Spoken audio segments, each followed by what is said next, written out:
পাকিস্তানে সম্ভবত খুব দ্রুত একটা বড় আকারের ঘটনা ঘটতে চলেছে। পাকিস্তান সেনাবাহিনীর প্রেস ব্রিফিং এর দাবি করা হয়েছে পাকিস্তানে ধরা পড়ল ভারত প্রশিক্ষিত সন্ত্রাসী, মিলল ড্রোন এবং বিস্ফোরক। আনুষ্ঠানিকভাবে প্রেস ব্রিফিং এ দাবি করা হয়েছে যে তারা ভারতীয় সরকারের পৃষ্ঠপোষকতায় দেশের অভ্যন্তরে সন্ত্রাসের অকাট্য প্রমাণ হাতে পেয়েছে। বুধবার এক প্রতিবেদনে এই খবর দিয়েছে দ্য এক্সপ্রেস ট্রিবিউন। বেলুচিস্তান সহ পাকিস্তানের অভ্যন্তরে ভারত পরিচালিত সন্ত্রাসী তৎপরতা বিষয়টি তুলে ধরে জানানো হয়, সম্প্রতি এক ভারত প্রশিক্ষিত পাকিস্তানি নাগরিককে আটক করা হয়েছে, যার কাছ থেকে একটি ভারতীয় ড্রোন এবং ইম্প্রোভাইজড এক্সপ্লোসিভ ডিভাইস উদ্ধার করা হয়েছে। ইতিমধ্যে দেখেছেন যে ওয়াজিরিস্তানে একটা বিস্ফোরণের ঘটনা ঘটেছে। ওই অঞ্চল দিয়ে আফগান সীমান্ত দিয়ে ভারত মদতপুষ্ট 56 জন সন্ত্রাসী ঢোকার চেষ্টা করা হয়েছে, তাদেরকে প্রতিহত করা হয়েছে।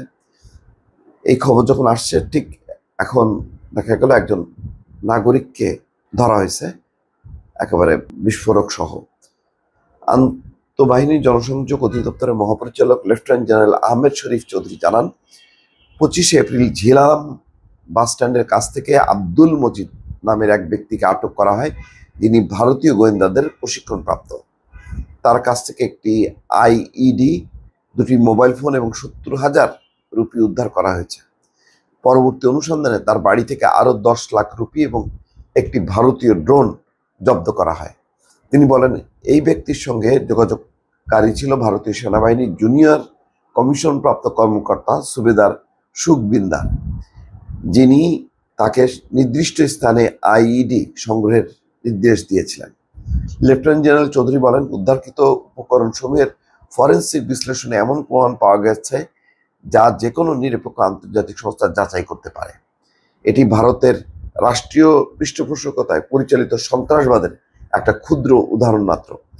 তিনি বলেন, পহেলগাঁও হামলার পর ভারত কোনো তদন্ত ছাড়াই একতরফাভাবে পাকিস্তানকে দোষারোপ করতে শুরু করেছে, যার পেছনে আভ্যন্তরীণ এবং আসন্ন রাজনৈতিক পরিস্থিতি থেকে দৃষ্টি সরানোর উদ্দেশ্য ছিল।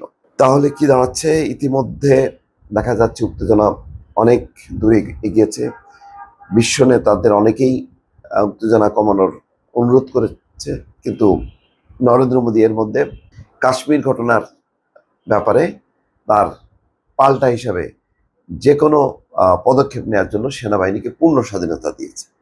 এর পরপরই পাকিস্তান থেকে বলেছে আগামী 24 থেকে 36 ঘন্টার মধ্যে পাকিস্তানে হামলা চালানোর ব্যাপারে তারা গোয়েন্দা তথ্য হাতে পেয়েছে। স্বাভাবিকভাবে পরিস্থিতি খুবই উত্তেজনাকর, দর্শক বুঝতেই পারছেন।